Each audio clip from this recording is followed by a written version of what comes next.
नमस्कार। आज हम हिंदी शिक्षण के अंतर्गत वर्धा योजना और भाषा शिक्षण का अध्ययन करेंगे। भारतवर्ष में जब विदेशी सत्ता थी तो अंग्रेजी भाषा की शिक्षा पर ही अधिक बल दिया गया। भारतीय भाषाओं की बिल्कुल अवहेलना की गई। उसका एक कारण भी था, अंग्रेज़ों को अपना राज्य चलाने के लिए अंग्रेजी पढ़े लिखे बाबुओं की आवश्यकता थी। अंग्रेजी भाषा का अन्य कारणों से चाहे कितना ही महत्व क्यों ना हो, परंतु यह बात शिक्षा सिद्धांतों के बिल्कुल विपरीत थी।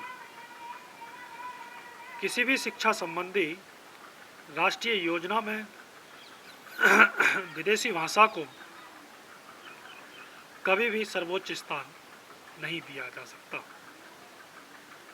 इसीलिए वर्धा योजना बुनियादी शिक्षा में बालकों और बालिकाओं की मातृभाषा को बड़ा महत्वपूर्ण स्थान दिया गया।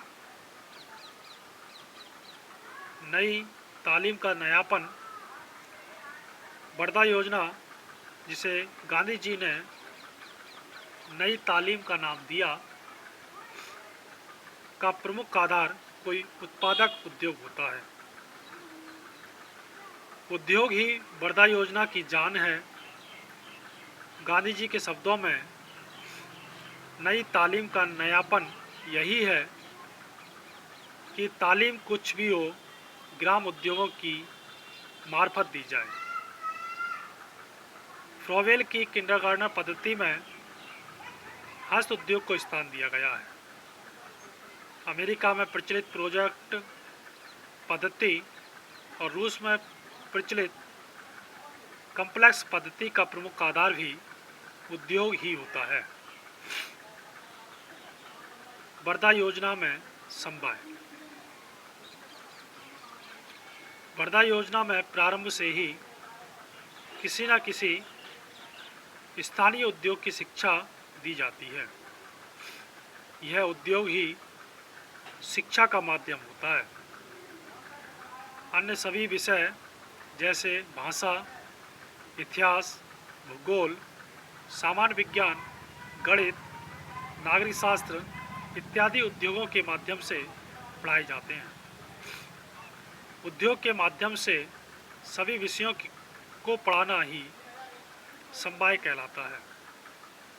समवाय में एक केंद्रीय विषय होता है और अन्य विषय उसी के आधार पर पढ़ाए जाते हैं। हार्वर्ड ने इतिहास को केंद्रीय विषय बनाया। कर्नल पार्कर ने प्रकृति विज्ञान को केंद्रीय विषय बनाया, परंतु वर्धा योजना में उद्योग ही केंद्रीय विषय है। भाषा की शिक्षा भी उद्योग के आधार पर ही दी जाती है। क्रिया द्वारा सीखना। पेस्टोलॉजी, फ्रोवेल, मॉन्टेसरी आदि सभी शिक्षा शास्त्रियों ने और आधुनिक मनोवैज्ञानिकों ने भी अपने अनेकों प्रयोगों के आधार पर कहा है कि बालक एक क्रियाशील प्राणी है। वह सदा कुछ ना कुछ करना चाहता है। इसीलिए बालक की शिक्षा में किसी न किसी क्रिया को अवश्य देना चाहिए। वर्धा योजना में क्रिया द्वारा सीखने के इस मनोवैज्ञानिक तथ्य को स्वीकार कर लिया गया है। इसलिए प्रत्येक बालक को कोई ना कोई उद्योग सिखाया जाता है।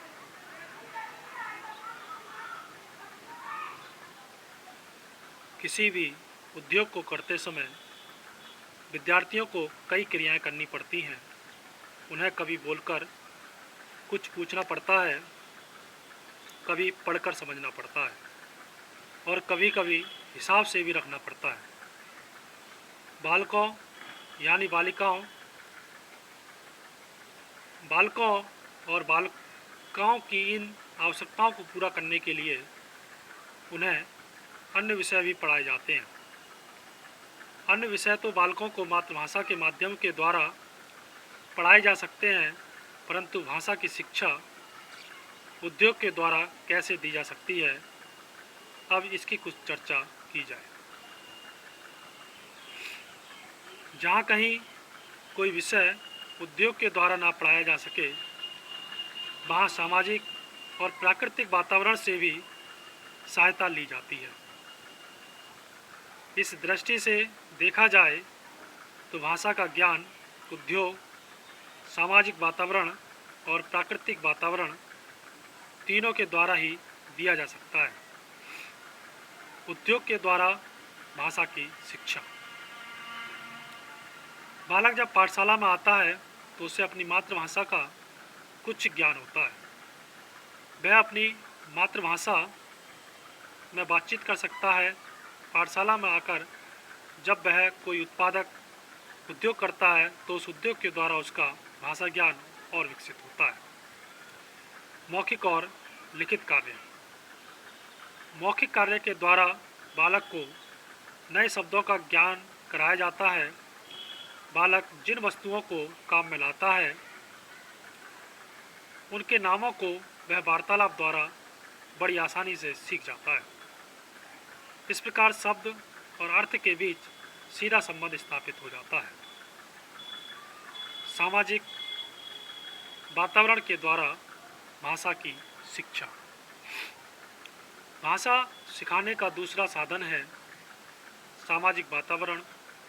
सामाजिक वातावरण में त्योहारों का मनाना,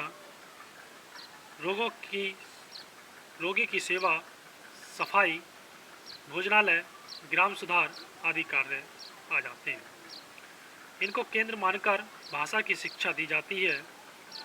विद्यालय में दशहरे का त्यौहार मनाया जाता है। बालक रामचंद्र जी के जीवन के संबंध में पढ़ता है। रामायण का पाठ किया जाता है। राम के संबंध में लेख आदि सिखाए जाते हैं। इस ढंग से सामाजिक वातावरण द्वारा भाषा की शिक्षा दी जाती है। अंतिम है प्राकृतिक वातावरण द्वारा भाषा की शिक्षा। प्राकृतिक वातावरण तीसरा साधन है जिसकी सहायता से भाषा की शिक्षा दी जाती है। बालक और बालिकाएं प्रतिदिन प्रकृति के संपर्क में आते रहते हैं। वे नदियों, नालों, झीलों, समुद्र, पर्वतों, पौधों, वृक्षों, सूर्य, चंद्रमा और नक्षत्रों इत्यादि को देखते हैं। इस प्रकार विद्यार्थी प्राकृतिक वातावरण के द्वारा भी ज्ञान को प्राप्त करते हैं। धन्यवाद।